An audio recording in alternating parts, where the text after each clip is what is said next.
ప్రభువైన యేసుక్రీస్తు నామంలో కూడి వచ్చిన సంఘానికి, అలాగే యూట్యూబ్లో చూస్తున్న వారికి కూడా ప్రత్యేకమైన వందనాలు. ఈ సమయంలో వాక్యంలోకి వెళ్ళక ముందు మనం ప్రార్థన చేసుకుందాం.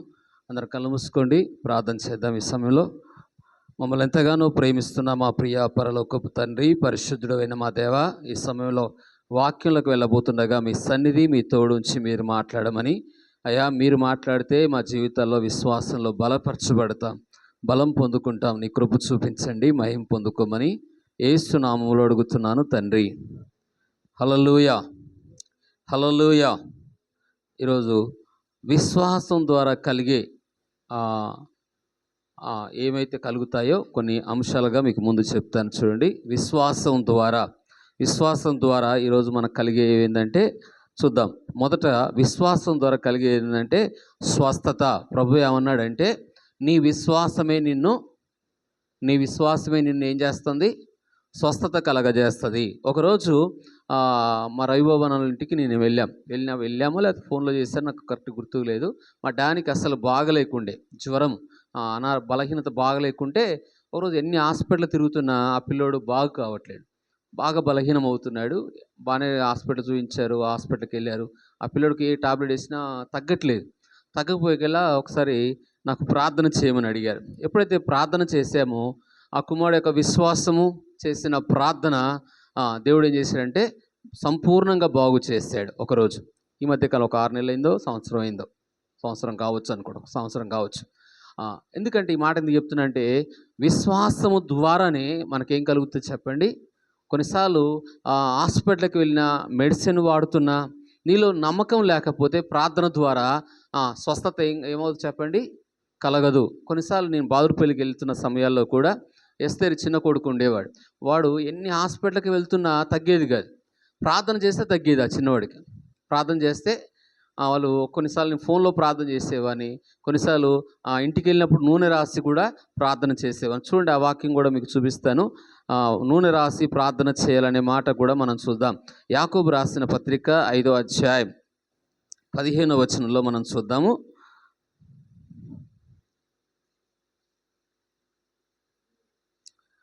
చదువుదాం. యాకోబు రాసిన పత్రిక 5:15. మీలో ఎవడైనా రోగి అయిన ఎడల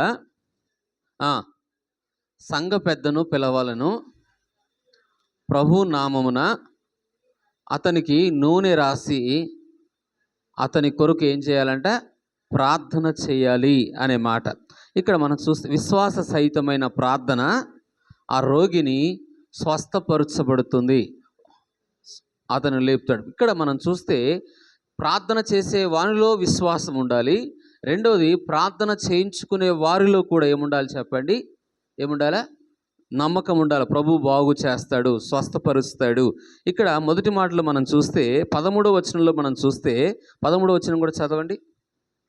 అక్కడే 5:13. ముందు ఏం చేయాలంట? శ్రమ కలిగినప్పుడు ఏం చేయాలంట? ప్రార్థన చేయాలి. ప్రార్థన ఎప్పుడు చేయాలంటే మనం అన్ని పరిస్థితుల్లో కూడా మనం సంతోషంగా ఉన్నప్పుడు ప్రార్థన చేయాలి, కష్టాలు వచ్చినప్పుడు ప్రార్థన చేయాలి, ఆపదలు వచ్చినప్పుడు ప్రార్థన చేయాలి. అలాగే సమస్యలో సంతోషం ఉన్నప్పుడు మనం పాటలు పాడడం కాదు, కానీ అక్కడ ఏమంటాడు? రెండోది ఏం పాడమంటాడమ్మా? కీర్తనలు ఎప్పుడు పాడాలంట? సంతోషం ఉన్నప్పుడు. సంతోషం ఏం చేయాలంట? పాటలు పాడతాం. అలాగే బైబిల్లో మనం చూస్తే సంతోషం ఉన్నప్పుడు పాటలు పాడిన వాళ్ళు ఉన్నారు. అలాగే గాయాలతోనూ దెబ్బలతోనూ రాత్రంతా కూడా గాయపరచబడిన అపోస్తలుడైన పౌలు, అలాగే శీల కూడా వారు ఎప్పుడు పాటలు పాడారు? వాళ్ళు ఎప్పుడు పాటలు పాడారు? కష్టాల్లో కూడా పాడారు, శ్రమల్లో కూడా పాడారు, ఆపదల్లో కూడా పాడారు. వాళ్ళు బయటికి విడుదల పొందని పరిస్థితుల్లో కూడా వాళ్ళు ఏం చేశారు? వాళ్ళు ప్రార్థన చేశారు. ప్రార్థన ఆపలేదు, ఇంకేం ఆపలేదు, అలాగే పాటలు ఆపలేదు. రెండు వాళ్ళు చేసినట్టుగా మనం లేఖనాలు చూస్తాం. కాబట్టి మనం ఏం చేయాలి? అన్ని పరిస్థితుల్లో, అన్ని సమయాల్లో కూడా మనం ఏం చేయాలంటే కష్టాలు వచ్చినప్పుడు ప్రార్థన చేయాలి, శ్రమలు కలిగినప్పుడు ప్రార్థన చేయాలి, సంతోషం ఉన్నప్పుడు కూడా మనం ఏం చేయాలి? ప్రార్థన మాత్రం ఆపకూడదు. బైబిల్లో మనం చూస్తే పాత నిబంధనలో దానియేలు మంచి క్షేమముగా ఉన్నప్పుడు ప్రార్థన చేశాడు. అలాగే ఆపద వచ్చినప్పుడు కూడా ఆపలేదు, ప్రార్థన ఆపలేదు అని దేవుని యొక్క లేఖనాలు మనకు సెలవిస్తాయి. కాబట్టి ప్రార్థన అన్ని పరిస్థితులలో, అన్ని సమయాలలో కూడా మనం ఏం చేయాలి చెప్పండి? ప్రార్థన మనకు దేవునికి ప్రార్థన ఏం చేస్తుందంటే ఒక వ్యక్తిని ఏం కలగజేస్తుంది? స్వస్థత కలగజేస్తుంది. చదివాం, నూనె రాసి ప్రార్థన చేయాలి. ఇప్పుడు అపోస్తుల దినాల్లోనే ఈ ప్రార్థన చేశారా అంటే యేసు ప్రభు ఉన్న కాలంలోనే యేసు ప్రభు చెప్పాడు. చూద్దాం, మార్కు సువార్త 6వ అధ్యాయము 13వ వచనం మనం చదువుదాం. మార్కు సువార్త 6:13లో మనం చదివితే యేసు ప్రభు వారే స్వయంగా శిష్యులకి అపోస్తులను పంపుతూ వారికి ఏమేమి చేయమని చెప్పాడో చూద్దాం. చూడండి, 6:13. అనేక దయ్యాలు వెలగొడుచు నూనె రాచి అనేకులు రోగులను స్వస్థపరుచుతుండేది. ఈ యేసు ప్రభు కాలం ఇది. యేసు ప్రభు ఉన్న దినాలలోనే వాళ్ళు ఏం చేస్తూ ఉండేవాళ్ళు? యేసు ప్రభు 12 మంది అపోస్తలులను ఎన్నుకున్నాడు. వారికి దెయ్యాలపైన, రోగాలపైన అధికారం ఇచ్చాడు.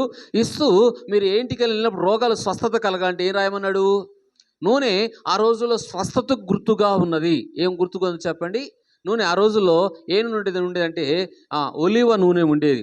ఒలివ నూనె ఎలాంటిదంటే అది రోగాలకు స్వస్థత కూడా గుర్తుగా ఉండేది ఆ రోజుల్లో. కాబట్టి మీరు ఏం చేయాలి చెప్పండి? నూనె రాసి ప్రార్థన చేయండి అని యేసు ప్రభువే స్వయంగా చెప్పాడు.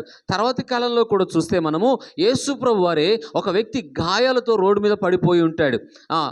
ఎవరు చెప్పండి? సమరయుడు యెరూషలేమును వదిలి ఎక్కడికి వెళ్తుంటాడు? ఎరుకోకు ప్రయాణం చేస్తూ ఉంటాడు. ఎరుకోకు ప్రయాణం చేస్తున్నప్పుడు దొంగల చేతిలో చిక్కి అనేక గాయాలు చేసినప్పుడు, రక్తమంతా కారుతున్నప్పుడు, దెబ్బలతోనూ కొన ఊపిరిలో ఉన్నప్పుడు అతని మొదటగా చేసింది ఏంటంటే అతని గాయాలకు నూనె రాశాడు. చూడండి, యేసు ప్రభు వారు కూడా అదే పని చేశాడు. లూకా సువార్త 10వ అధ్యాయం 34వ వచనంలో కూడా మనం చదువుతాం. చదవండి. అతన్ని చూచి జాలిపడి నూనె ఏం పోసాడంట? నూనెయు ద్రాక్షరసము. ద్రాక్షరసము యేసు రక్తానికి గుర్తుగా మనం బల్ల తీసుకుంటాము. నూనె దేని గుర్తు చెప్పండి? స్వస్థతకు గుర్తు. నూనె దేనికి గుర్తు చెప్పండి? ఏం పోసాడంటే యేసు ప్రభు వారు కూడా ఆ మంచి సమరయుడు ఎవరు అంటే ప్రభు అయిన యేసుక్రీస్తు వారు. ఆ ప్రాంతంలో ఆ యెరూషలేమును వదిలి, మందిరాన్ని వదిలి, దేవునితో ఉన్న సహవాసాన్ని వదిలి, దేవునితో మందిర సంబంధం వదిలేసి ఇతను ఎరుకోకు ప్రయాణం చేశాడు. కాబట్టి దేవునితో ఉన్న సహవాసం ఎవరైతే వదులుతారో, దేవునితో ఉన్న సంబంధము ఎవరైతే వదులుతారో ఎవరి చేతికి చిక్కాడు? దొంగల చేతికి. దొంగ అనగా సాతాను గుర్తుగా ఉంది. దొంగతనమును హత్య చేయడానికి వస్తాడు అని బైబిల్ చెప్తుంది. కాబట్టి ఇప్పుడు ఆ దొంగల చేతి చిక్కిన వ్యక్తిని, గాయాలతో ఉన్న వ్యక్తిని, రక్తమంతా కారుతున్న వ్యక్తిని ఏం పోసాడు? మొదటగా అతను దగ్గరగా వెళ్ళి, అసలు గాయాలతో ఉన్న వ్యక్తి యొద్దకు, దెబ్బలతో ఉన్న వ్యక్తి యొద్దకు తొందరగా వెళ్ళరు. ఎందుకంటే ఏమైనా మన మీద వచ్చి పడిద్దేమో అని, రోడ్డు మీద యాక్సిడెంట్ అయినప్పుడు కూడా. కాబట్టి యేసు ప్రభు వారు దగ్గరగా వెళ్ళాడు. అతను దేవునికి దూరం అయిపోయినా, దేవుని సన్నిధికి దూరం అయిపోయినా, మందిరానికి దూరం అయిపోయినా, యెరూషలేముకు దూరం అయిపోయినా అతను దగ్గరగా వెళ్ళి ఏం చేశాడు యేసు ప్రభు వారు చెప్పండి? అతని మీద జాలిపడి, రోగాలలో ఉన్నప్పుడు యేసయ్యకు వస్తున్నది ఏంటి చెప్పండి? జాలి. అందుకే మనం ప్రార్థన చేయాలి, ప్రభువా నువ్వు జాలి గల దేవుడవు. ఆయన ఎలాంటి దేవుడు చెప్పండి? నువ్వు కనికరం గల దేవుడవు, నువ్వు జాలి గల దేవుడవు. దొంగల చేతికి చిక్కిన వ్యక్తిని కూడా నువ్వేం చేశావు? బాగు చేసావని నమ్మకంతోనూ విశ్వాసంతోనూ మనం ప్రార్థన చేసినప్పుడు ఏమవుతుంది చెప్పండి? నూనె రాసినప్పుడు ఏమవుతుంది? స్వస్థత కలిగిద్ది. అలాగే అతను తప్పు చేసిన యెడల కొన్నిసార్లు రోగాలు 2 రకాల గుర్తుగా ఉంటుంది. కొన్నిసార్లు దేవుడు రోగాలు ఎందుకు కలగజేస్తాడంటే అదే మనం ఇందులో చదువుకున్నాం కదా, యాకోబు రాసిన పత్రిక 5:15లో మనం చదివితే అతను తప్పు చేసిన యెడల, పాపం చేసిన యెడల ఆ రోగాలు కూడా ఎందుకు వస్తాయి మనిషికి అంటే అక్కడ చెప్తాడు. చదవండి. విశ్వాస సహితమైన ప్రార్థన ఆ రోగిని ఏం చేస్తుంది? స్వస్థత కలగజేస్తుంది. అతను లేపుతాడు, బాగు చేస్తాడు. ఎవరు బాగు చేసేది? ఎవరు? పాస్టర్ గారు కాదు. బాగు చేసేది ఎవరు? సేవకులు కాదు. పాస్టర్ వల్ల బాగు కారు. నూనె వల్ల నూనె రాసినప్పుడు బాగు చేసేది, స్వస్థపరిచేది ఎవరి పని? అది యేసయ్య పని. నమ్మకం ఎవరి మీద ఈరోజు ఉంచుతారంటే పాస్టర్ల పైన నమ్మకం ఉంచేవి సేవకులు, విశ్వాసులు ఎంతోమంది ఉన్నారు. మనం ఎవరిపైన విశ్వాసం ఉంచాలా? దేవుని పైన విశ్వాసం ఉంచాలా. మనకు శ్రమ వచ్చినప్పుడు, అనారోగ్యం వచ్చినప్పుడు, వ్యాధి వచ్చినప్పుడు విశ్వాసం యేసయ్యపై ఉంచాలా? సేవకుడిని మన ఇంటికి పిలుచుకొని ఏం చేయాలా? ప్రార్థన చేయాలి. అప్పుడు ఏమవుతుందంటే అక్కడ చెప్తాడు, అతను ప్రార్థన రోగిని ఏమవుతుందంట? లేపుతాడు. అతడు రోగం ఎందుకు వచ్చిందంట? పాపము చేసిన ఎడల అతనికి కలుగుతుంది నొందుతాడు. పాపం చేసిన తప్పిదాలు ఒప్పుకోవాలి. ఒకసారి మనం బైబిల్లో మనం చూస్తే యేసు ప్రభు ఉన్న కాలంలోనే దీర్ఘకాలం వ్యాధితో ఒక వ్యక్తి ఉంటాడు. ఎన్నో సంవత్సరాలు పడి ఉంటాడు. ఎవరు అతను యొద్దకు వెళ్ళరు, ఎవరు అతను లేవనెత్తరు. ఆ బాగు చే స్థలంలో ఉన్న, స్వస్థపరచబడే స్థలంలో ఉన్న, విడిపించే స్థలంలో ఉన్న అతను ఆ స్వస్థత దగ్గరికి వెళ్ళడు. వెళ్ళకపోవడం వల్ల అక్కడే ఉంటాడు. కానీ అతనికి ఏం కలగదంటే ఏం కలగదు, స్వస్థత కలగదు. చూడండి, అక్కడ ప్రభు అంటాడు, నువ్వు బాగుపడాలని కోరుకున్న మాట చూడండి. యోహాను సువార్త 5వ అధ్యాయంలో మనం చదువుతాం. ఎన్నో సంవత్సరాలు, 1 సంవత్సరం 2 సంవత్సరాల 38 సంవత్సరాలు పడి ఉంటాడు. ఆ వ్యక్తి వద్దకు వెళ్ళి ప్రభువు మాట్లాడుతున్న మాట చూద్దాం. చూడండి, 5వ అధ్యాయము మొదటిగా ఆయన మాట్లాడిన మాట ఏం మాట్లాడు చూడండి. 6వ వచనం అతను 5:6 చదివితే, అక్కడ 38 ఏండ్లకుండా వ్యాధి గల ఒక మనుషుడు ఉండెను. యేసు వాడు పడి ఉండట చూచి, వాడు అప్పటికే బహుకాలము నుండి ఆ స్థితిలోనే ఉన్నాడని ఎరిగి, స్వస్థపరచబడగోరుతున్నావా అని వాడిని అడగగా వాడు ఒక సాకు చెప్తాడు. అక్కడ ఏం అడుగుతున్నాడు? ఇప్పుడు చూడండి, ఏమడుగుతున్నాడు యేసుప్రభు? మొదటగా ఏమడుగుతున్నాడు? అతను అనేక దినాలు, అనేక సంవత్సరాలు బాగా సీనియర్. అక్కడ ఈ బెతెస్దా కోనేరు దగ్గర ఇతను ఎలాంటి వాడు చెప్పండి?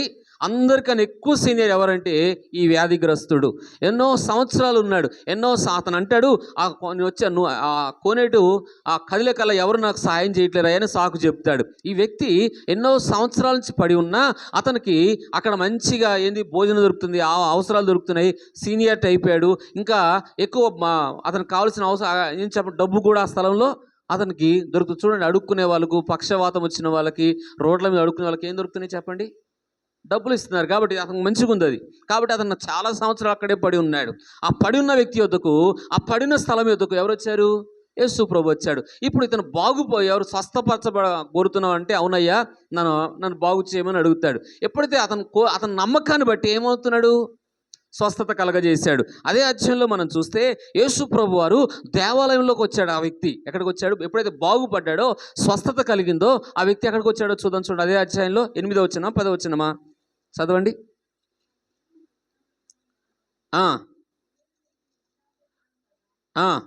14వ వచనం చదువురా. అటు తర్వాత యేసు దేవాలయంలో వాడిని చూచి, ఇదిగో స్వస్థత పొందితివి, మరి ఎక్కువ కీడు నీకు కలగకుండా. ఇంకా ఎందుకు వచ్చిందంట రోగం ఆయనకి? ఆ పక్షవాతం ఎందుకు వచ్చిందంట?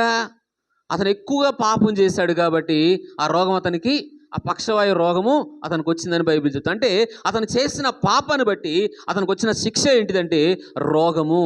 అతను చేసిన తప్పిదాలు కొన్నిసార్లు రోగానికి స్వస్థత కలగట్లేదు, విడుదల కలగట్లేదు. ఎంత పెద్ద పాస్టర్ ప్రార్థన స్వస్థత కలగట్లేదు అంటే ఆ వ్యక్తితో యేసుప్రభు అంటున్నాడు, మరి ఎక్కువ కీడు వస్తే జాగ్రత్త. స్వస్థత పొందుకున్న ఒక వ్యక్తికి అతనిలో ఉన్న పాపాన్ని ఒప్పింపజేస్తున్నాడు. ఏమంటున్నాడంటే, మరి ఎక్కువ కీడు కలిగిద్ది. నువ్వు స్వస్థత పొందాక మళ్ళీ నీ ఇష్టానుసారంగా జీవించావనుకో. కొంతమంది రోగాలకు స్వస్థత కలిగాక ఏమవుతారు చెప్పాలనా?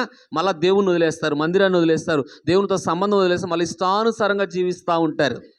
ఏం చేస్తూ ఉంటారు? ఇష్టానుసారంగా జీవించి ఏమవుతారు చెప్పండి? పాపం చేస్తారు, మరి ఎక్కువ పాపం చేస్తారు. అప్పుడు అంటాడు, ఎక్కువ కీడు కలిగిద్ది, నువ్వు స్వస్థపడ్డావు కాబట్టి మరి ఎక్కువ కీడు కలగకుండా జాగ్రత్తగా ఉండు. అంటే రోగం ఎందుకు వస్తుంది మనిషికి అంటే 2 రకాలు. ఒకటి దేని ద్వారా వస్తుంది చెప్పండి? మనిషి చేసిన పాపాన్ని బట్టి రోగం వస్తుంది. కొన్నిసార్లు మన శరీరంలో మనం తినుచున్న ఆహారాలు బట్టి కూడా మనకేమొస్తుంది? రోగాలు వస్తున్నాయి. మన శరీరాన్ని బట్టి, మనకున్న తినుచున్న ఆహారాలు బట్టి, ఇవన్నిటిని బట్టి మనం తిన్న ఫుడ్ కూడా ఈరోజు రోగాలు కలగజేస్తుంది. 2 రకాలు. ఇది మొదటి స్వస్థత ఏంటంట? విశ్వాసాన్ని బట్టి అతనికి ఏం కలుగుతుంది చెప్పండి? స్వస్థత. రెండవది చూస్తే విశ్వాసం ద్వారా పరిశుద్ధాత్మను పొందుకుంటాం. రెండవది ఏం పొందుకుంటాం అంటే చూడండి, విశ్వాసం. యోహాను సువార్త 7వ అధ్యాయం 38, 39 చదువుదాం. యోహాను సువార్త 7, 38, 39. నా యందు విశ్వాసం ఉంచువాడెవడో లేఖనము చెప్పునట్లు వాని కడుపులో నుండి జీవజల నదులు పారునని బిగ్గరగా చెప్పాను. తన యందు విశ్వాసం ఉంచువారు పొందబోవు ఆత్మను గురించి ఆయన ఈ మాట చెప్పాను. యేసు ఇంకా మహిమపరచబడలేదు కనుక ఆత్మ ఇంకా అనుగ్రహించబడలేదు. ఇక్కడ యేసు ప్రభు ఉన్న కాలంలోనే ఎవరైతే నా యొద్దకు వస్తారో, నా యందు విశ్వాసం ఉంచుతారో వారి కడుపులో నుండి ఏం పారుతాయంట? జీవజల నదులు అంటాడు. ఇది పరిశుద్ధాత్మ యొక్క నది గురించి ఇక్కడ మాట్లాడతాడు. ఎవరైతే యేసు యందుకు వచ్చి ఆయన యందు నమ్మకం ఉంచిన వారు, ఒకటేమో మనకేం కలుగుతుంది? స్వస్థత కలుగుతుంది. రెండోది ఆయన యందు విశ్వాసం ఉంచడం వల్ల ఏం కలుగుతుంది? ఆయన ఎద్దకు వచ్చిన వారికి ఏం కలుగుతుంది చెప్పండి? పాపక్షమాపణ మొదటి దానిలో చెప్పాను. ఈ రెండో దానిలో ఏంటంటే వాడిని నా యుద్ధకు వచ్చి నా యందు విశ్వాసం ఉంచువాడు, లేఖనం అంటే వాక్యం చెప్పిన వాడు వాని జీవితంలో ఏం కలుగుతుందంట? జీవజల నదులు, అంటే పరిశుద్ధాత్మ నది గురించి చెప్తున్నాడు. ఇక్కడ మనం చూస్తే విశ్వాస జీవితంలో మనం పరిశుద్ధాత్మ పొందుకొనుటకు ఆయన ఎప్పుడైతే మనం పరిశుద్ధాత్మ చేత నింపబడతామో పూర్తిగా సేవకులపైన ఆధారపడము. ఎవరిపైన ఆధారపడతామంటే దేవుని పైన ఆధారపడతాం. నాకు తెలిసిన నాకు స్టార్టింగ్లో నేను ఆరంభ దినాల్లో ఒక వ్యక్తి మీద ఎక్కువగా నేను ఆధారపడతా ఉండేను. ఆయన ప్రార్థన చేస్తే నేను బాగయ్యాను కాబట్టి, ఆయన ప్రార్థన చేసి స్వస్థత కలిగింది. అమ్మో ఆయన లేకపోతే నేను దేవునిపై ఉండలేము, అంత బలంగా ఉండలేము అనుకునేవాని. ఎప్పుడైతే నేను పరిశుద్ధాత్మ చేత నింపబడ్డానో మనుషుల పైన ఆధారపడకుండా ప్రతిరోజు ప్రభు పైన ఆధారపడుతుండే వచ్చేవాని. ఎప్పుడైతే దేవుని ఆత్మచేత నువ్వు నింపబడతావో నీ ప్రార్థనలో ఎవరిపైన ఆధారపడతావంటే మనుషులపైన కానీ సేవకులపైన కానీ ఆధారపడకుండా నీ విశ్వాస జీవితం కొనసాగడానికి, భక్తిలో ఉండడానికి, ప్రార్థన జీవితం కొనసాగడానికి ఎవరు కావాలంటే నీకు పరిశుద్ధాత్ముడు కావాలి. ఎవరు కావాలా? అప్పుడు నువ్వేం చేస్తావంటే దేవునిపై నువ్వు ఆధారపడతావు. ఏ సమస్యలు వచ్చినా, ఏ ఆపదలు వచ్చినా, కష్టాలు వచ్చినా నీలో ఎవరుంటారు చెప్పండి? దేవుని ఆత్మ నీలో ఉంటుంది కాబట్టి, పరిశుద్ధాత్ముడు నీలో ఉంటాడు కాబట్టి నువ్వు పరిశుద్ధంగా జీవించడానికైనా, లోకంలో నువ్వు పరిశుద్ధంగా బ్రతకడానికైనా, విశ్వాస జీవితంలో పరిశుద్ధంగా ఉండాలంటే దేవుని ఆత్మ లేకుండా నువ్వు పరిశుద్ధంగా ఉండలేవు ఈ లోకంలో. దేవునిపై పూర్తిగా ఎప్పుడు ఆధారపడతావంటే నీలో పరిశుద్ధాత్మ చేత నింపబడ్డప్పుడు మాత్రమే నువ్వు ఎలా ఉంటావు చెప్పండి? పరిశుద్ధంగా జీవిస్తావు, నువ్వు పరిశుద్ధపరచబడతావు. అలాగే లోకంలో దేవునిపై పూర్తిగా ఆధారపడే అవకాశాలు ఉంటాయి. ఇది రెండో మాట. అందుకే నా యొద్దకు వచ్చిన వాడు ఎలా ఉండాలంట? నా యొద్దకు వచ్చిన వాడు ఏం విశ్వాసం ద్వారా ఏం కలుగుతుంది? రెండవది విశ్వాసం ద్వారా స్వస్థత కలుగుతుంది. విశ్వాసం ద్వారానే మనం ఏం పొందుకుంటున్నాం? పరిశుద్ధాత్మను పొందుకుంటున్నాం.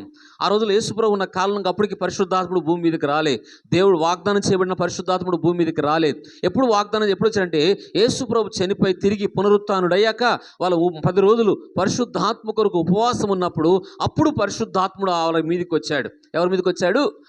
అప్పుడు జరగబోయే సంగతులు యేసుప్రభు ఉన్న కాలంలోనే పరిశుద్ధాత్మ వాగ్దానం గురించి చెప్పాడు. ఈరోజు అనేక సంఘాలలో పరిశుద్ధాత్ముడు కొంతమంది పెంతకోస్తు వారికి అనుకుంటున్నారు, కొంతమందికి చాలామంది పరిశుద్ధాత్మను నమ్మరు. కొన్ని సంఘాల్లో అసలు పరిశుద్ధాత్ముడే లేడంటారు. కొంతమంది అయితే పరిశుద్ధాత్మ గురించిన బోధ అంటే ఎవరు ఇష్టపడరు కొన్ని సంఘాల్లో. కానీ వాక్యం చెప్తుంది పరిశుద్ధాత్ముడు ఉన్నాడు, ఆయన పైన ఆయన శక్తి చేత, ఆయన ఆత్మచేత మనం నింపబడాలి. సేవకుడైనా విశ్వాసి అయినా. పాత నిబంధనలో పరిశుద్ధాత్ముడు ఎప్పుడు ఉండేవాడంటే సేవకుల మీద, యాజకుల మీద, ప్రవక్తల మీద, రాజుల మీద ఉండేవాడు పరిశుద్ధాత్ముడు. అలాగ వచ్చి వెళ్ళిపోయేవాడు. కానీ కొత్త నిబంధన యేసయ్యందు నమ్మకం ఉంచిన ప్రతి ఒక్కరి మీద కూడా పరిశుద్ధాత్మ చేత నింపబడాలి.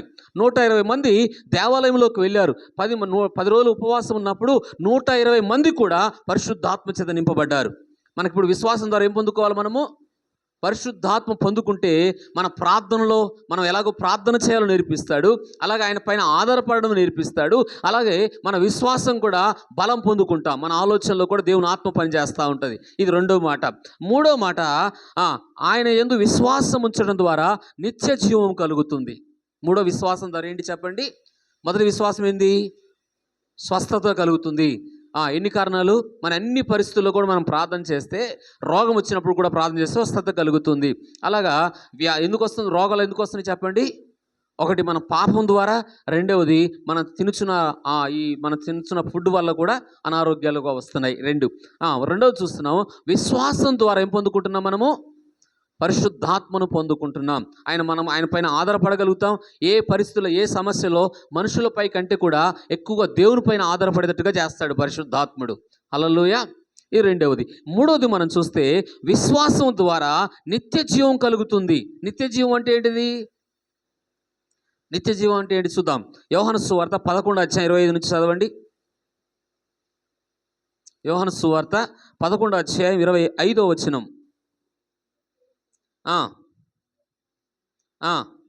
పునరుత్థానమును జీవమును నేనే, నాయందు విశ్వాసముంచువాడు చనిపోయినను బ్రతుకును, బ్రతికి నాయందు విశ్వాసముంచువాడు మరెన్నటికీ చనిపోడు. ఇక్కడ రెండు విశ్వాసాల గురించి చెప్తున్నాడు. ప్రభు అంటాడు, నమ్మకం మాత్రం ఉంచుము, నమ్మిన ఎడలను దేవుని యొక్క మహిమను. ఇదే అధ్యాయంలో ఏ సమయంలో చెప్పాడు చెప్పన్నా? మార్త దగ్గరికి వచ్చి మార్తతో మాట్లాడుతున్న మాటలు. అప్పటికి 4 రోజులు ఎవరు చనిపోయారు? లాజరు చనిపోతాడు. చాలా కన్నీళ్ళలో ఉంటారు. ప్రభు ఆలస్యంగా వస్తాడు ఆ ఇంటికి. కొన్నిసార్లు మనం అడిగిన వెంటనే కొన్నిసార్లు ఆలస్యం చేస్తాడు, స్వస్థత కూడా, ఆ విడుదల కూడా. ఇక్కడ ప్రభు అంటాడు వారి దగ్గరకు వచ్చి, అగో నా యందు విశ్వాసం ఉంచువాడు ఏమవుతాడంట? చనిపోయినను బ్రతుకుతాడు అన్నాడు. అప్పుడు మార్త అంటది, అయ్యా పునరుత్థానంలో చనిపోయిన వారు లేస్తారని నాకు తెలుసు కానీ అని అంటది. అప్పుడు కాదు, ఇప్పుడే నా యందు విశ్వాసం ఉంచితే, నువ్వు నమ్మితే, నమ్మిన ఎడల ఏం చూస్తావు? దేవుని యొక్క మహిమను చూస్తావు. అప్పుడు ఏడుస్తున్న పరిస్థితులు, దుఃఖమైన పరిస్థితుల్లో ఉన్నప్పుడు ప్రభు ఆ మాట మాట్లాడతాడు. ఇప్పుడు మార్తతోడు ఇంకా అంటుంటాడు, ఆయన కార్యం ఏం చేశాడంటే, పునరుత్థానం యేసు ప్రభు ద్వారానే పునరుత్థానం స్టార్ట్ అవుద్ది. ఆయన పునరుత్థానంగా కాకముందే ఈ మాట, చనిపోయిన వాడిని, చచ్చిన వాడిని ఏం చేస్తాడు? జీవాన్ని కలగజేస్తాడు, బ్రతికిస్తాడు. ఎవరిని?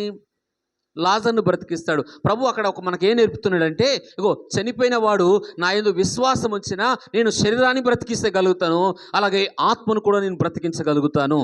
శరీరము ఎప్పటికైనా చనిపోతుంది. ఈ శరీరం ఏం చెప్పండి? మరణము ఎన్ని సంవత్సరాలు బ్రతికినా, ఎంత ఆయుష్ ఉన్నా ఏమవుతుంది చెప్పండి? ఏమవుద్ది? చనిపోతారు. యవనస్తులు చనిపోతున్నారు, ఈరోజు పుట్టిన పిల్లలు చనిపోతున్నారు, మధ్యలో యాక్సిడెంట్లు చనిపోతున్నారు, అన్ని రకాల పెళ్ళైన రోజు చనిపోతున్న వాళ్ళు ఉన్నారు. రకరకాలుగా మరణాలు ఈరోజు మనం చూస్తూ ఉన్నాం. చావు మాత్రం శరీరానికి ఏముంది? గ్యారంటీ. ఏది గ్యారంటీ లేకపోయినా ఏం గ్యారంటీ చెప్పండి? చావు మాత్రం గ్యారంటీ. కానీ శరీరం చనిపోద్ది, కానీ ఆత్మ యుగ యుగాలు బ్రతుకుతుంది. అది ఉండాల్సింది అగ్నిగుండంలోనే ఉండాలా, లేదంటే పరలోకంలోనే ఉండాలా? ఇప్పుడు ఆయన ఎవరైతే విశ్వాసం ఉంచుతారో, ఈ భూమి మీద ఆయన మార్గాల్లో ఎవరైతే నడుచుకుంటారో, యేసుప్రభు యొక్క మార్గంలో ఆయన విశ్వాసం ఉంచిన వాడికి ఏం కలుగుతుందంటే నిత్య జీవము. ఏంటంటే చెప్పండి? నిత్య జీవం అంటే ఈ భూమి మీద శరీరం చనిపోయినా కానీ ఆత్మ యుగ యుగాలు బ్రతికిద్ది. అది నిత్య జీవం. ఇప్పుడు యేసయ్యను మనం ఎందుకు నమ్మాలి? ఎందుకు చర్చికి రావాలంటే రోగాలు పోవడానికో, కష్టాలు పోవడానికో, ఆపదలు తీరడానికి కాదు. యుగ యుగాలు ఆయనతో మనం ఉండాలి. శరీరం చనిపోయినా ఎందుకు యేసుప్రభువుని నమ్ముతున్నాం అంటే ముఖ్య కారణం ఏంటిదంటే, చర్చిలో యేసయ్య ఎందుకు తీసుకొస్తున్నాడంటే ముఖ్య కారణము, అక్కడ మనం అనేక యుగ యుగాలు బ్రతకాలి. ఈ శరీరం 60, 70, 80 సంవత్సరాలు బ్రతికిది మహా అవుతే, కానీ ఈ ఆత్మ, మనలో ఉన్న ఆత్మ యుగ యుగాలు బ్రతికిద్ది. అది ఆ యుగ యుగాల ఆత్మ బ్రతికిద్ది. కాబట్టి ఆయన ఎందుకు విశ్వాసం ఉంచి ఎవరైతే భూమి మీద చనిపోతారో వాళ్ళు ఏంటంటే చెప్పండి? నిత్య జీవం కలిగింది. నిత్య జీవం అంటే యుగ యుగాల ఆత్మ బ్రతికిద్ది అని చెప్తున్నాడు ప్రభు. ఇప్పుడు మూడో మాట ఏంటిదంటే, మూడో మాట ఏంటి చెప్పండి? మూడో మాట ఏంటిది? నిత్య జీవం. నిత్య జీవం అంటే ఏంటిది? శరీరానికి మరణం ఉంది. ఎప్పటికైనా చనిపోయిన వాడు నా యందు విశ్వాసం ఉంచేవాడు బ్రతుకుతాడు అన్నాడు కదా. అంటే శరీరం చనిపోయినా, శరీరం రెండు చూపించాడు అక్కడ. శరీరం నా యందు విశ్వాసం ఉంచితే శరీరాన్ని బ్రతికిచ్చాడు ఆయన, శరీరానికి జీవం ఇచ్చాడు. అలాగే ఆత్మ కూడా పునరుత్థానం ముందు ఏమవుతారంటే, చనిపోయిన వాళ్ళందరూ ఏమవుతారు? మరలా బ్రతుకుతారు, యుగ యుగాలు ఉంటారు. చనిపోవడం మరలా బ్రతుకుతారు అంటున్నాడు యేసు ప్రభు వారు. అది మూడో మాట, నా యందు విశ్వాసం ఉంచిన వాడు. ఏ పరిస్థితిలో విశ్వాసం ఉంచవాలంటున్నాడు ప్రభు? ఆల్రెడీ చనిపోయి ఉన్నాడు, అసలు బ్రతికే అవకాశాలు లేవు. ఆల్రెడీ చావు. ఎక్కడున్నాడు ఆయన? సమాధిలో ఉన్నాడు. అప్పటికి 4 రోజులు అవుతుంది. ఆయన ప్రభు అంటున్నాడు, నా యందు విశ్వాసం ఉంచితే ఇప్పుడు నీ తమ్ముడు బ్రతుకురామ్మా అని చెప్తాడు. ఎవరికి? మార్తమ్మకి. ప్రభు ఆ కార్యం ఆ రోజు చేశాడు. రెండవది, చనిపోయినా కూడా మరలా బ్రతికే అవకాశాలు మన ఆత్మకు ఉంది. అది యుగ యుగాలు ఉంటుంది. హల్లెలూయా. మంచివాడు బ్రతుకుతాడు, ఆత్మ చెడ్డవాడు కూడా బ్రతుకుతాడు. కాబట్టి అది చనిపోతే రెండే రెండు. ఒకటి, పరలోకానికైనా మనం వెళ్ళాలి. యేసయ్యందు విశ్వాసం ఉంచితే దేని కొరకు విశ్వాసం ఉంచుతున్నావు? కష్టాలు పోవడానికి కాదు. ఈ లోకంలో అన్నీ కలుగుతాయి. దేవుడు ఆరోగ్యం ఇస్తాడు, ఆయుష్ని ఇస్తాడు, స్వస్థత ఇస్తాడు, ఇల్లు ఇస్తాడు, సంపద, అన్నీ మన సంఘంలో అన్నీ ఇస్తూనే ఉన్నాడు దేవుడు. అన్నీ ఇస్తాడు. కానీ వీటి కొరకు కాదు మనం దేవుని యందు విశ్వాసం ఉంచేది. యుగ యుగాల పరలోకంలో మనం వెళ్ళాలి. ఎక్కడికి వెళ్ళాలా? పరలోకంలో వెళ్ళడానికి ఆయన యందు విశ్వాసం ఉంచాలి. ఇది మూడో విశ్వాసం. నాలుగో విశ్వాసం అనేది కలుగుతుంటే, ఎబ్రీ రాసిన పత్రిక, సమస్యలకు పరిష్కారం కలుగుతుంది. ఏంటంటే చెప్పండి? నాలుగో విశ్వాసం ఏంటిదంటే చెప్పండి? ఏమి కలుగుతుంది? నీ ముందు ఎంత పెద్ద సమస్య ఉన్నా, నువ్వు జయించలేని సమస్య ఉన్నా, నీ శక్తితోనూ నీ బలముతోనూ నీకున్న దేనితో జయించలేని ప్రభు అంటాడు, శక్తి చేత కాదు, బలముతో కాదు, నా ఆత్మ ద్వారా జయిస్తాడంటాడు యేసు ప్రభువారు. ఏమంటాడు చెప్పండి? ఇక్కడ మనం చూస్తే సమస్యలకు పరిష్కారం అని ఎబ్రీయులు రాసిన పత్రిక విశ్వాసులకు 11వ అధ్యాయం 30వ వచనం చదవండి.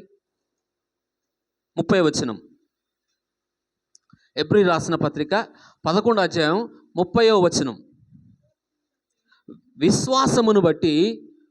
7 దినాలు ప్రదక్షిణ చేయబడిన తర్వాత ఎరుకో గోడలు ఏమైనాయంట? కూలేను. ఆ రోజుల్లో వీళ్ళు ఎలాంటి నమ్మకం ఉండేదంటే, ఈ కానానీయులకు ఈ ఎరుకో ఉంది, ఎరుకో పట్టణం ఉంది కదా, ఆ కానానీయులు అందరూ కూడా దేవుని యొక్క శక్తి గురించి విన్నారు. వాళ్ళు దేవుడు అద్భుత కార్యాలు విన్నారు. ఎందుకంటే రాహాబు అంటది, మీ దేవుడు ఎర్ర సముద్రం నుంచి అద్భుతాలు చేసి. చూడండి, ఆ మాట మీకు చూపిస్తాను. యెహోషువ గ్రంథం 2వ అధ్యాయం 9వ వచనం చదవండి. ఆయన ప్రకృతి పైన దేవుడుగా ఉన్నాడు. చూడండి, ఆ మాట మీకు చూపిస్తాను. యెహోషువ గ్రంథం 2వ అధ్యాయం 9వ వచనం చదవండి.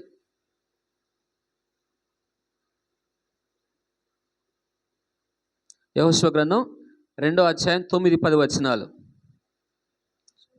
యెహోవా దేశమును మీకు ఇచ్చుచున్నాడని మీ వలన మాకు ఏం కలుగుతుంది? భయము పుట్టుచున్నది. మీ భయము వలన చెడు 10వ వచనం మనం చదవండి. మీరు ఐగుప్తు దేశం నుండి వచ్చినప్పుడు మీ ఎదుట యెహోవా ఎర్ర సముద్రమును నీరును ఎలాగో ఆరిపోజేసానో యోర్దాను తీరమునున్న అమరుల యుద్ధ రాజులు. ఇక్కడ అన్ని చెప్తున్నాడు. ఏమిన్నారు వాళ్ళు? అద్భుతాలు చూడలేదు, స్వస్థతలు చూడలేదు, ఆశ్చర్య కార్యాలు ఇశ్రాయేలు ప్రజల్లాగా అలాంటి కార్యాలు చూడలేదు. కానీ ఆ కార్యాల గురించి వీరేమన్నారు? విన్నారు. వినటం వలన ఏం కలుగుతుందంటే విశ్వాసం కలుగుతుంది. ఇప్పుడు మీ దేవుడు ఎలాంటి వాడంటే ప్రకృతి పైన అధికారము కలిగిన వాడు. ప్రకృతి అంటే సముద్రంలో కూడా మీ దేవుడు ఏం చేశాడు? ఎర్ర సముద్రాన్ని పాయలు చేశాడు, అద్భుతాలు చేశాడు. మీ దేవుని శక్తి చాలా గొప్పది అని ఒక అన్యురాలైన ఎవరు చెప్పండి రాబు చెబుతుంది. ఆ రాబును బట్టి అంటుంది. అందుకే ఆయన ప్రకృతి పైన ఎలాంటి వాడంటే దేవునిగాను యుద్ధాలు చేయకుండానే భూలోకాన్ని మీరు స్వతంత్రించుకుంటారు. ఆ ఎరుకో గోడలు ఎలా చేసుకున్నారు? వాళ్ళ యుద్ధాల వల్ల ఇప్పుడు యుద్ధాలు జరుగుతున్నాయి. ఈరోజు పాకిస్తాన్కి, మనకి ఇండియాకి యుద్ధాలు జరుగుతున్నాయి. వాళ్ళ శక్తి, వాళ్ళ సైన్యాన్ని బట్టి మన వాళ్ళు యుద్ధం చేస్తున్నారు. అవునా కదా? అలాగే ఆ రోజు వాళ్ళు యుద్ధాలు చేయకుండానే, సైన్యము లేకుండానే, వారి శక్తి పైన కాకుండానే వారు దేవుని స్తుతించడం వల్ల, ఎరుకో కోటల చుట్టూ వారు 7 రోజులు తిరగడం వల్ల దేవునిపై నమ్మకం ఉంచారు. దేవునిపై విశ్వాసం ఉంచడం ద్వారా వారు ముందున్న సమస్య ఎలాంటిదంటే చాలా పెద్ద సమస్య. కానీ వారి నమ్మకాన్ని బట్టి యెహోషువ నమ్మాడు, మా దేవుడు ఎరుకో గోడలు కూల్చేస్తాడు. మా శక్తితో కాదు, మా సైన్యంతో మేము చేయలేం, మా బలముతో మేము చేయలేము. కాబట్టి దేవునిపై వారి నమ్మకం వల్ల ఏం చేశాడు? వారు ముందున్న పెద్ద ఎరుకో కోటలు, చాలా పెద్ద కోట అంటే అది, నీ ముందున్న పెద్ద కోట లాంటి సమస్యలు నీ ముందున్న నీ విశ్వాసం ద్వారా అవి కూలిపోతాయి. నీ విశ్వాసం ద్వారా ఏమవుతాయి? నీ ముందున్న సమస్యలు, నువ్వు ఎదుర్కొంటున్న సమస్యలు, నీ ముందున్న సమస్యలు, నువ్వు జయించలేని సమస్యలు, నీ వల్ల కాని సమస్యలు నీ విశ్వాసం ద్వారానే జరుగుతాయి. ఎన్నో మాట చెప్పండి. సమస్యలకు పరిష్కారం ఎక్కడ దొరుకుతుంది? మనకి ఎక్కడ దొరుకుతుంది చెప్పండి? విశ్వాసం ద్వారా దొరుకుతుంది. నీ విశ్వాసాన్ని బట్టి, పాస్టర్ గారి విశ్వాసాన్ని బట్టి కాదు. ఇది ఎన్నోదంటే 4వది. యేసు ప్రభు ఉన్న కాలంలో కూడా మనం ఇంకో విశ్వాసంలో మనం చూస్తాం. అది కూడా మీకు చెప్తా చూడండి. విశ్వాసాన్ని బట్టి ఇప్పుడు ఎన్నో మాట ఇది, ఎన్నోది? 4వది. మొదటిది ఏంటిది? స్వస్థత. విశ్వాసాన్ని బట్టి ఏం కలుగుతుంది? స్వస్థత కలుగుతుంది. ఎలాంటి రోగాలతో ఉన్నవారైనా, వ్యాధులతో ఉన్నవారైనా ఆయన బాగు చేయగలుగుతాడు. డాక్టర్లు బాగు చేయలేని కార్యాలు కూడా ఆయన చేయగలుగుతాడు. మొదటి మాట. రెండో మాట మనం ఏం చూస్తున్నాము? అది ఎలా జరుగుతుంది? విశ్వాసం ద్వారా జరుగుతుంది. రెండోది ఏంటంటే పరిశుద్ధాత్మ నింపుదల. మనం నింపబడాలి. విశ్వాసులు ఏం నింపబడాలా? దేవుని మీద నమ్మకం ఉంచిన మీరు రోగాల కొరకే దేవుని యొద్దకు రాకూడదు, సమస్యల కొరకే దేవుని యొద్దకు రాకూడదు. కానీ మీరు దేవుని ఆత్మచేత నింపబడాలి. ఏం నింపబడాలి? పరిశుద్ధాత్మ చేత నింపబడ్డప్పుడు పూర్తిగా ఏ పరిస్థితుల్లో ఏ సమస్యలు వచ్చినా మీరు పరిశుద్ధంగా ఉండాలన్నా లోకంలో గంట సేపు కూడా మనం విశ్వాస జీవితం కొనసాగించలేం. విశ్వాస జీవితం కొనసాగాలంటే పరిశుద్ధాత్మ చేత నువ్వు నింపబడాలి.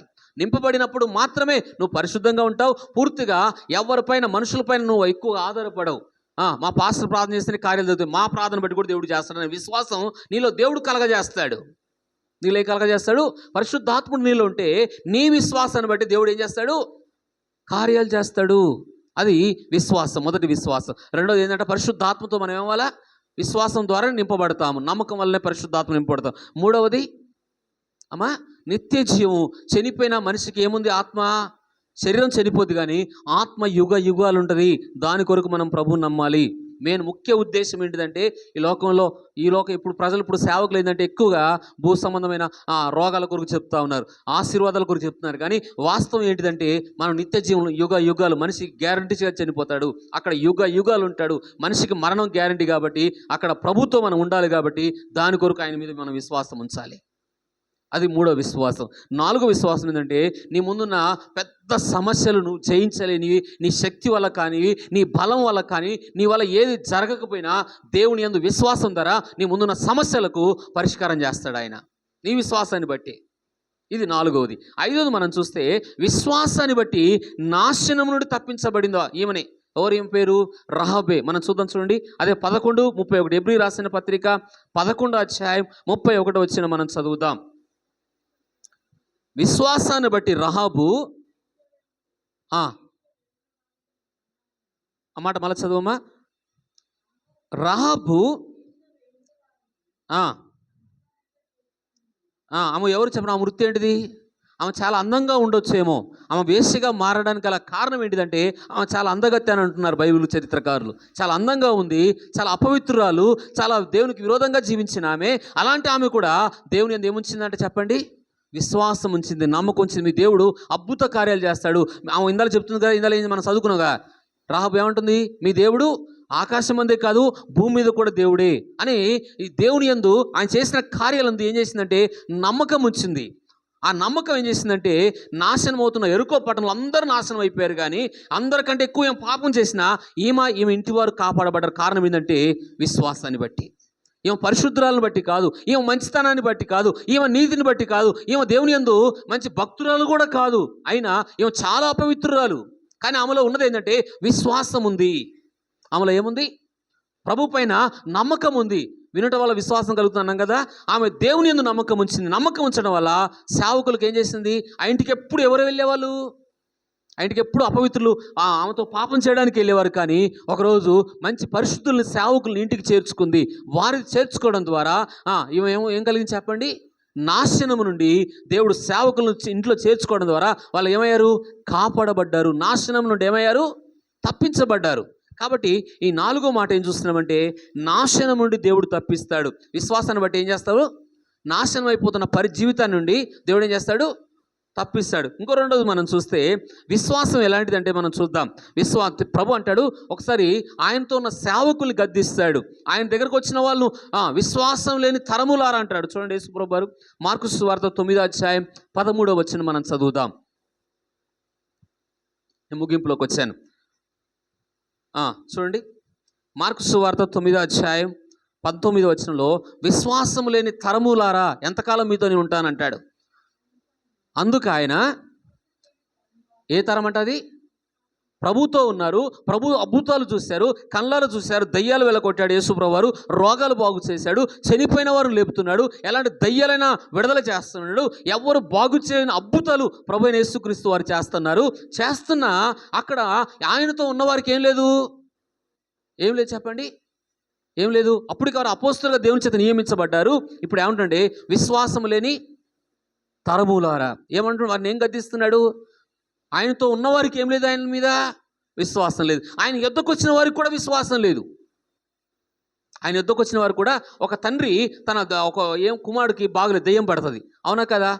దెయ్యం పడుతుంది. ఆ దెయ్యం పట్టినప్పుడు ప్రభు అంటాడు నమ్ముట నీ వలనైతే నమ్మువానికి సమస్తము సాధ్యమే అంట. నమ్ముట వలన ఏమవుతుందంట? నువ్వు నమ్మితే నీ నమ్మకం వలనే ఏం కలుగుద్ది? సమస్తము సాధ్యమని యేసుప్రభు చెప్తాడు. అక్కడ ఎవరినో గద్దించాడంటే, ఒకటి ఆయన శిష్యులను గద్దించాడు వారిలో ఉన్న అపనమ్మకాన్ని బట్టి, అవిశ్వాసాన్ని బట్టి. 2 అక్కడున్న తండ్రి కుమారుడు తీసుకొని యేసయ్య దగ్గరకు వచ్చాడు. యేసయ్య దగ్గరకు వచ్చినా ఆయనలో ఏం లేదు. ప్రభు ఆయన అంటాడు అయ్యా అపనమ్మకం వస్తుంది, నాకు నమ్మకం కలిగేటట్టుగా సహాయం చేయమని ప్రభువును బతిమాలుతాడు. అవునా కదా? అక్కడ తండ్రి ఏమని బతిమాలుతాడు? దెయ్యంతో పట్టిన వ్యక్తి ఏమంటుందంటే అయ్యా నాకు అపనమ్మకం వస్తుంది, ఎందుకంటే నీ శిష్యుల యొద్దకు వెళ్ళినా బాగు కాలేదు, ఎన్నో మంత్రగాల స్థలాలకు వెళ్ళాను, ఎన్నో డాక్టర్ల యొద్దకు వెళ్ళాను, ఎన్ని స్థలాలకు వెళ్ళినా నా కొడుకు బాగలేదు, కాబట్టి ఇప్పుడు తిరిగి అలసిపోయాను, నాకేం లేదు, లోపల ఏం పోయింది? విశ్వాసం పోయిందయ్యా. కానీ నాకు అపనమ్మకం వస్తుంది. నాకు అపనమ్మకం రాకున్నట్లుగా బాగా ఏడుస్తాడు. అక్కడ కింద ఫుడ్ నోట్లో ఉంటుంది, ఏడుస్తాడు. నాయనా నాలో అపనమ్మకం రాకుండా సహాయం చేయమంటే దేవుడు తనలో ఉన్న అపనమ్మకాన్ని తొలగించి దేవుడు అద్భుతమైన కార్యం చేస్తాడు. ఎప్పుడైతే తన విశ్వాసం ఎప్పుడైతే విడుదలైందో ఆ విశ్వాసం ద్వారా దేవుని యొక్క శక్తి విడుదలైంది అక్కడ. అర్థమైందా మీకు? విశ్వాసం ద్వారా తండ్రి అపనమ్మకంతో దేవుని దగ్గర యేసు దగ్గరకు వచ్చాడు, అవిశ్వాసంతో దేవుని ఎదురుకు వచ్చాడు. ఆ అపనమ్మకంతో ఉన్న అవిశ్వాసం ఏమన్నాడంటే ఒకడు అంటాడు, ఎవరిని గద్దిస్తాడు? శిష్యులను గద్దిస్తాడు. విశ్వాసం లేని తరంలో ఎంతకాలం మీతో ఉంటాను వాళ్ళని గద్దిస్తాడు. రెండవది ఆయన యొద్దకు వచ్చిన వారిని కూడా ఏం చేస్తాడు? గద్దిస్తాడు. అప్పుడు ఆయన ఒప్పుకుంటాడు, నాలో నిజంగా అవిశ్వాసం ఉందయ్యా, అపనమ్మకం వస్తున్నాను కానీ బాగోతుడో లేదో నా కొడుకు సమస్య తీరిద్దో లేదని నీ యొద్దకు వచ్చానని ప్రభు దగ్గర బాగా కన్నీరుతో కారుస్తే అద్భుతమైన ఆయన శక్తి ఎప్పుడైతే విశ్వాసం ఆయన మీద పెట్టాడో వెంటనే ఆ దయ్యం ఆయనలోంచి విడుదలైపోయింది. ఆయన శక్తి విడుదలైంది. ఎవరి శక్తి? యేసయ్య శక్తి విడుదలైంది. ఈరోజు నీ జీవితంలో నీ విశ్వాస దేవుని నీ యందు నీలో ఏం కోరుకుంటూ చెప్పండి? విశ్వాసుల్లో కూడా విశ్వాసం ఉండదంట. మీకు తెలుసో తెలియదు? విశ్వాసులు అని చెప్పుకున్న వారిలో కూడా ఏమంటారు చూస్తారా మాట? ఒకసారి రండి, 32వ కీర్తన 5వ వచనం. విశ్వాసులు అని చెప్పుకున్న వారిలో కూడా విశ్వాసం ఉండదంట. మేము దేవుని పిల్లలం, మేము యేసయ్యని నమ్ముకున్నాం, మాలో విశ్వాసం ద్వారా నమ్మామని చెప్పుకున్న వారిలో కూడా కొన్నిసార్లు సమస్యలు ఎక్కువైనప్పుడు, ఇబ్బందులు ఎక్కువైనప్పుడు ఆయన పైన అమ్మో దేవుడు అప్పుడు చేశాడు కానీ ఇప్పుడు చేస్తాడో లేదో, ఒకప్పుడు చేశాడు కానీ నేను యేసయ్యని నమ్ముకున్నప్పుడు చాలా అద్భుతం జరిగింది కానీ ఇప్పుడు చేస్తాడో లేదు, అపనమ్మకం వస్తుంది యేసయ్య మీద. చూడండి 32వ కీర్తనలో అంటాడు, చూడండి ఆ మాట.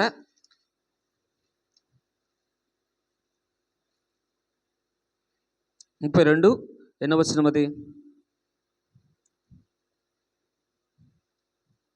12వ వచనమా? ఒక్కసారి ఉందా మాట? నేను చదివాను.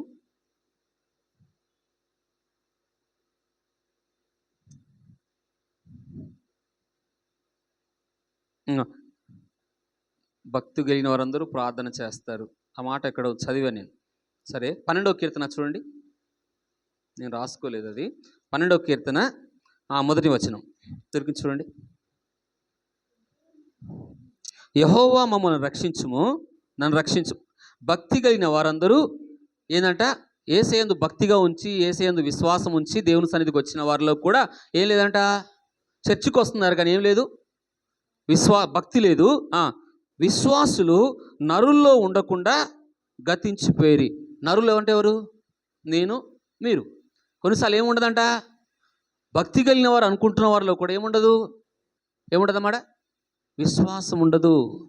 ఎందుకంటే సమస్యలు అలా ఉంటాయి. మీకు మాట చెప్తా. అబ్రహాము విశ్వాసం కలిగిన వాడు కదా, ఆయనకు విశ్వాసం ఎలాగొచ్చింది? ముందు మృత్యుతులమైన శరీరం ఎలాంటిదంటే 100 సంవత్సరాలు కొడుకునిచ్చాడు కదా. ఆ కొడుకు ఇచ్చినప్పుడు ఏమనుకున్నాడంటే మృత్యుతులమైన శరీరానికి కూడా దేవుడు ఏం చేశాడు? గర్భాన్ని ఇచ్చాడు. ఎవరికి? మరియమ్మ. ఎవరికి? సారమ్మకి ఇచ్చాడు. ఇప్పుడు ఆ మృత్యుతులమైన శరీరంలో గర్భం ఇచ్చడం ద్వారా ఇప్పుడు ఇస్సాకును ఎలాగ నమ్ముతాడు చెప్పాలన్నా? దేవుడు బలిపీఠం చేత నా కొడుకు పూర్తిగా బూడిదైపోయినా నాకు మరలా నా కొడుకు నాకు ఇస్తాడన్న విశ్వాసం అంట అబ్రాహాముది. ఎందుకంటే ఒకప్పుడు నా శరీరంలో నా కొడుకు పుడతాడన్న నమ్మకం లేదు, అప్పుడు నాకు విశ్వాసం లేదు. కానీ అంత మృత్యుతులమైన శరీరానికి కూడా దేవుడు ఏం చేశాడు?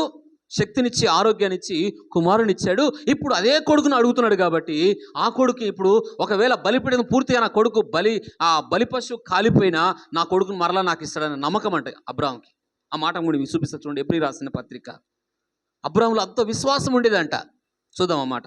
ఎబ్రీ రాసిన పత్రిక 11వ అధ్యాయమా? ఒకసారి రండి చూడండి. 17వ వచనం 11:17 చదవండి. అబ్రాహాము శోధింపబడి విశ్వాసమును బట్టి ఇస్సాకును బలిగా అర్పించెను. ఎవడు ఆ వాగ్దానములను సంతోషించి అంగీకరించెనో ఇస్సాకు వలన నీ సంతానమనబడును. అబ్రాహాము మృతులను సైతము లేపుటకు దేవుడు శక్తిమంతుడని ఎంచినవాడై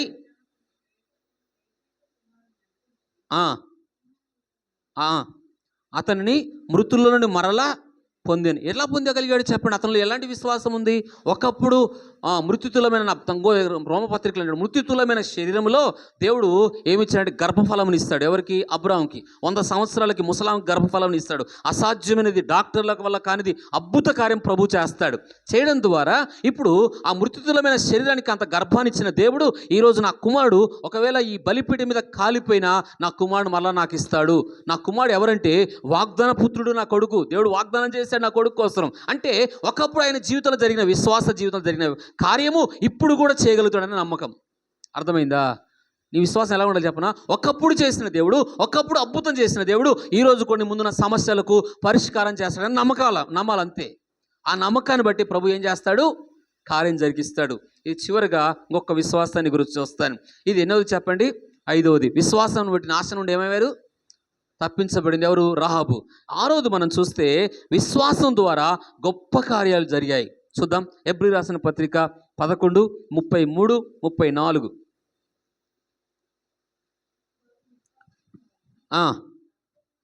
రాజ్యాలను జయించారు.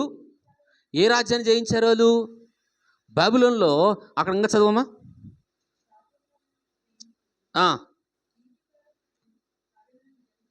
జరిగించిరి, వాగ్దానాలు పొందారు, సింహము నోలు మూశారు, అగ్ని బాణాలు చల్లార్చిరి, ఖడ్గ ద్వారా తప్పించుకొనిరి, బలహీనులుగా ఉండి బలం పొందిరి అనే మాట ఇక్కడ చూస్తున్నారా? ఎవరు? సింహబోన్లకు ఎవరు వెళ్ళారు? అగ్ని జ్వాలలకు ఎవరు వెళ్ళారు? శద్రకు మేసే కదా. ఆ పెద్దగో ముగ్గురు ఎక్కడికి వెళ్ళారు? ఎక్కడైతే విశ్వాసం, దేవుని యందు విశ్వాసం ఉంచి వాళ్ళు ఏమన్నారు చెప్పనా? మా దేవుడు రక్షించకపోయినా, కాపాడకపోయినా మా దేవుడు సమర్థుడు, మేము మాత్రం ఆ విగ్రహానికి మొక్కమన్నారు. ఏ మొక్కమన్నారు? మా దేవుడు కాపాడకపోయినా, ఒకవేళ మేము చనిపోతాం కానీ ఆ విగ్రహానికి మాత్రం మేము సాగిలపడం అని ముగ్గురు వ్యక్తులు అగ్ని ముందు అన్నారు. అగ్ని 7 అంతలైంది. ఆ సమయంలో కూడా వాళ్ళు విశ్వాసం ఏంటి చెప్పనా? దేవుడు ఎవరితో ఉంటాడని చెప్పనా? విశ్వాసం, ఆయన యందు ఎవరైతే విశ్వాసం ఉంచుతారో వారితో ఉంటాడు ఆయన. అక్కడ అగ్నిలో విశ్వాసంలో ఏముంది? విశ్వాసం ఉంది. కాబట్టి అగ్నిలో వారు వెళ్ళినా విశ్వాసులతో ఉన్నాడా లేడా? ఆ ముగ్గురు వ్యక్తుల్లో ఏముంది? నమ్మకం ఉంది, విశ్వాసం ఉంది. కాలిపోయినా పర్వాలేదు, మా దేవుడు రక్షిస్తాడన్న నమ్మకం ఉంది. ఆ నమ్మకాన్ని బట్టి అగ్నిలో కూడా వారితోడే యేసు ఉన్నాడు. హల్లెలూయా. ఇది 6వ మాట. 6వ మాట ఏంటంటే విశ్వాసం ద్వారా గొప్ప కార్యాలు చూస్తాం. ఎవరు వీళ్ళు? శద్రకు, మేషకు, అబేద్నెగోకు వీళ్ళు. చివరిగా ఒకటి దానియేలు కూడా మనం చూస్తే సింహపు బోనులు వాళ్ళు ఏం చేశారంట? జయించారు. ఎవరు? దానియేలేగా సింహపు బోనులు జయించింది, ఇంకెవరు లేరు కదా బైబిల్లో. దానియేలు సింహపు బోనులు జయించడం కారణం ఏంటంటే, సింహపు బోనులకు పోయాక ఎవరికి మహిమ కలిగింది? ఆ రాజు అంటాడు, నీ దేవుడు. ఆ మాట ఎంత దేవుడిని పొగుడుతాడో చూడండి ఒకసారి. దానియేలు గ్రంథం 6వ అధ్యాయం 25 కానీ 26 వచనం ఒకసారి చదవండి. ఇది ఒకటి చెప్పి ముగించేస్తాను, సమయంలోపే ముగిస్తున్నాను. చదువుదాం చూడండి. 6వ అధ్యాయం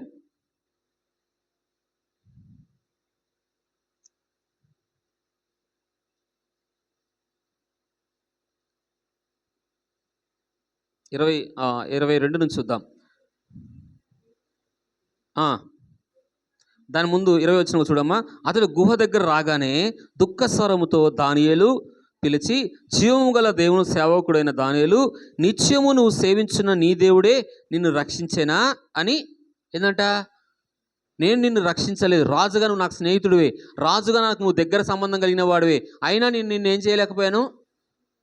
అనేక రాజులు, దానియేలు ప్రధానమంత్రి, రాజుకు దగ్గర సంబంధం కలిగిన వాడు. రాజు కానీ, తనతో ఉన్న సైన్యము కానీ, తన చుట్టూన వారు కానీ దానియేలు కాపాడలేకపోయారు. దానియేలు ఏ దేవుని అయితే సేవిస్తున్నాడో, ఏ దేవుని యందు విశ్వాసం ఉంచాడో, ఏ దేవుని యందు నమ్మకం ఉంచి నిత్యము కష్టాలు వచ్చినా, శ్రమలు వచ్చినా, ఆపదలు వచ్చినా, మంచి రోజులు, ఏ పరిస్థితుల్లో కూడా ఆయననే ఆరాధించే వ్యక్తి ఎవరు? దానియేలు. ఇప్పుడు ఆయన అంటాడు, అన్యజనుల మధ్యలో ఒక రాజు ఎవరిని పొగుడుతున్నాడు? అన్యజనుల మధ్య ఎవరికి ఘనత వచ్చింది? దేవుని పొగుడుతున్నా లేదా? ఒక అన్యరాజు అయి ఉండి జీవం గల దేవుని పొగుడుతున్నాడు. నీ దేవుడు ఇంత శక్తి కలిగిన వాడా? నీ దేవుడే నేను రక్షించేనా? నీ దేవుడే నేను కాపాడా? నీ దేవుడే నీ అగ్నిలోంచి ఏంది సింహం నోట్లు కాపాడని అంటున్నప్పుడు, అవును రాజా, నా దేవుడే తన దూతను పంపి నన్ను కాపాడాడని చెప్తున్నాడు. చూసారా ఎంత గొప్ప విశ్వాసమో! అన్యజనుల మధ్యలో కూడా దేవుని నామం మహిమపరచబడింది. ఇక్కడ మీకు చెప్పవలసిన మాట ఏంటంటే, అన్యుల మధ్యలో, మన బంధువుల మధ్యలో, తెలిసిన వారి మధ్యలో మన దేవుని శక్తి ఏంటిదో, నువ్వు నమ్ముకున్న దేవుడే నిన్ను తప్పించాడని అనాలా? నువ్వు నమ్ముకున్న దేవుడే ఈ ఆపద నుండి కాపాడినవాడు అనాలవుతా? నువ్వు నమ్ముకున్న దేవుడు ఎలాంటి వాడు తెలుసా? కష్టాలు అయితే వచ్చాయి కానీ, ఆపదలు అయితే వచ్చాయి కానీ, నువ్వు నమ్ముకున్న దేవుడే నిన్ను విడిపించాడమ్మా. నేను ముగిస్తాను. ఒకరోజు మోహన్ బాబు కుమార్తె ఒకటే ఉంది ఆమెకి. ఆమె ఏమంటే తెలుసా? యేసుప్రభు కష్టాలు అయితే పెడతాడు కానీ ఆ కష్టాల్లోంచి ఆయనలాగా విడిపించేవారు ఎవరూ లేరన్నది ఆమె. ఒక అన్యురాలు ఆమె. ఆ వీడియో యూట్యూబ్లో ఇప్పుడు కూడా ఉంటుంది. ఏముందంటే, యేసుప్రభు నమ్ముకున్న వారికి కష్టాలు అయితే పెడతాడు కానీ ఆ కష్టాల నుంచి కూడా ఎంత కష్టాలైనా పెట్టేది అలాగే పెడతాడు, అలాగే ఆయనలాగా తీసేవాడు ఎవరూ లేరని చెప్పింది ఆమె. ఒక అన్యురాలు సాక్ష్యం ఇచ్చింది. చూసారా మన దేవుడు ఎంతైనా శక్తి కలిగిన దేవుడు. ఎన్ని విశ్వాసాలు చెప్పాను? 6. మొదటిది ఏంటిది? స్వస్థత స్వస్థత రోగాలు మన పాపం ద్వారా కూడా అనారోగ్యాలు వస్తాయి. మొదటి మనం ఎప్పుడైనా అనారోగ్యాలు వచ్చిన ఫస్ట్ మనం ఏం చేయాలంటే దేవుని సన్నిధిలో బాగా పశ్చాత్తాపడాలి. దేవునికి ఎక్కడ ఆయాసపరిచామో, ఎప్పుడు ముందు రోగం వచ్చాక దేవుని తిట్టడం కాదు. ముందు విశ్వాసాలు ఏం కోరుకోవాలి? ఫస్ట్ దేవా, నేను ఎక్కడ నేను ఆయాసపరిచానో, ఎక్కడ నేను బాధ పెట్టానో, ఎక్కడ నేను ఏడిపించానో, అయ్యా నా తప్పిదాలను క్షమించమని బాగా పశ్చాత్తాపడితే దేవుని కనికరం నీ మీదకి వస్తుంది. బైబిల్ ఉంది, ఆయన యుద్ధ తప్పులు క్షమించినలా విస్తారమైన ఉందా? సామెతలు ఉంది ఆ మాట. సామెతలు ఉంది, ఏముందంటే కనికరం పొందుకుంటాడు.